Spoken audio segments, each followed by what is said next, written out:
So we're here live at the Healthcare Marketing Physician Strategy Summit in Las Vegas, recording from the expo hall, which is all this background noise, and I'm here with Cam Strickland. Welcome. I am so excited to talk to you. Very excited to be here. Well, Cam, before we jump into our conversation, share a little bit about yourself and who you are and what you do. Fantastic. So I'm Camille Strickland. I am Senior Vice President at BVK Health. And so we work on the intersection of business and brand and technology to help clients figure out how they're going to create brand experiences that resonate with consumers. Business, brand, and technology, that intersection, that's a really important intersection. Yes. And it's not just a one-point intersection, it's a multiple-point intersection.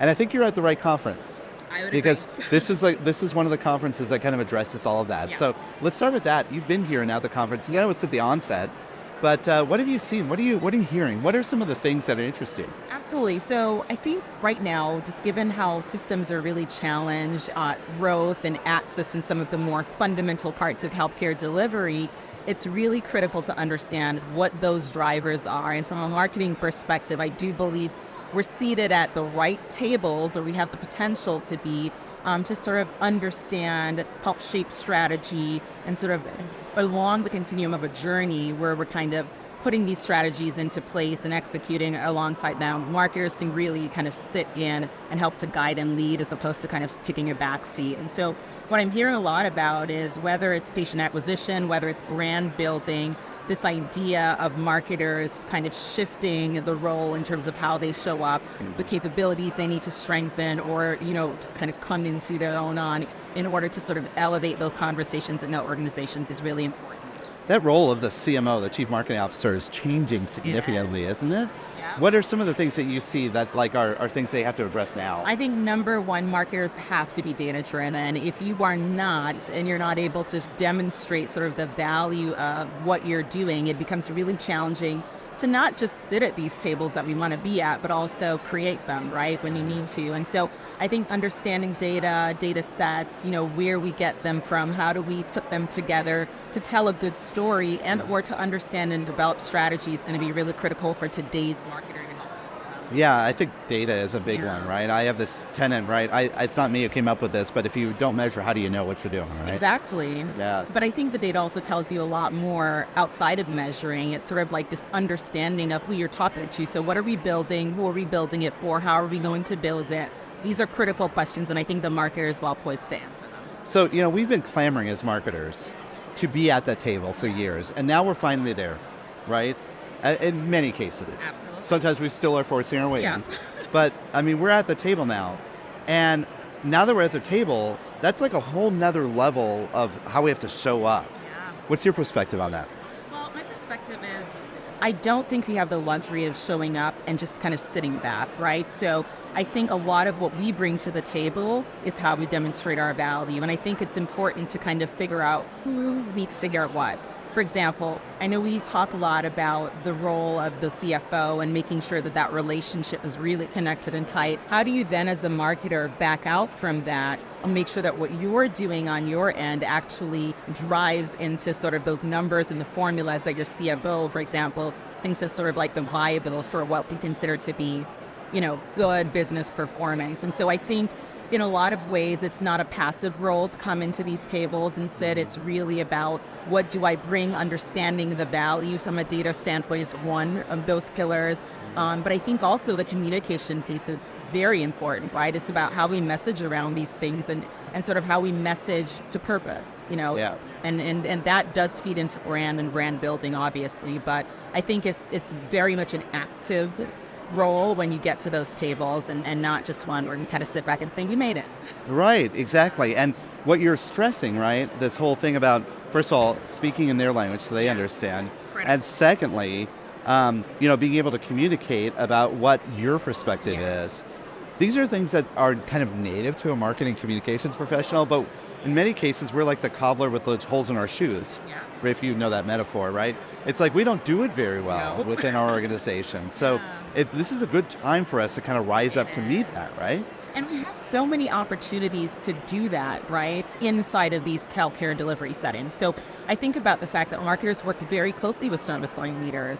How do you begin to sort of strengthen those muscles as you develop these relationships, not just with your C-suite, but so there's that idea of sort of the up the ladder, but I always think about sort of right, like how do you go across and make sure that you're building that muscle of communicating the right things at the right time and really speaking in the language that your colleagues are going to understand, because that's really how the collaboration happens, right? Everybody brings their expertise to the table. And it really level sets you up too, does. right? It makes you more strategic. It does. And I think that's what one thing I find about going to conferences like this is you learn how others are approaching the same problem, right? So what are some things as you look at this conference, or what are some things that you're looking forward to hearing about?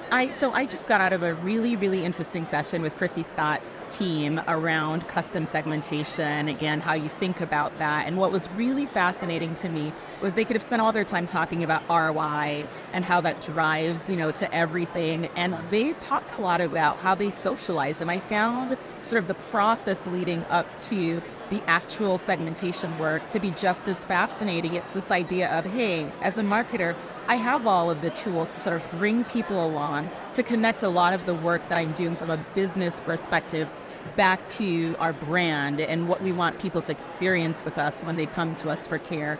And so that excited me. I love this idea of how we think about data differently and how we use it to really understand our customers. And so that's been one of my lookouts. Of course, AI is a big topic everywhere. I am less actually interested in its applications across how we deliver care, because we know that that's already in place, and more interested about how are healthcare marketers using it to become more efficient, more productive, how are teams using it to sort of stay connected, particularly in a world where we are working in a more hybrid or remote environment. And so how we work together is also changing a lot.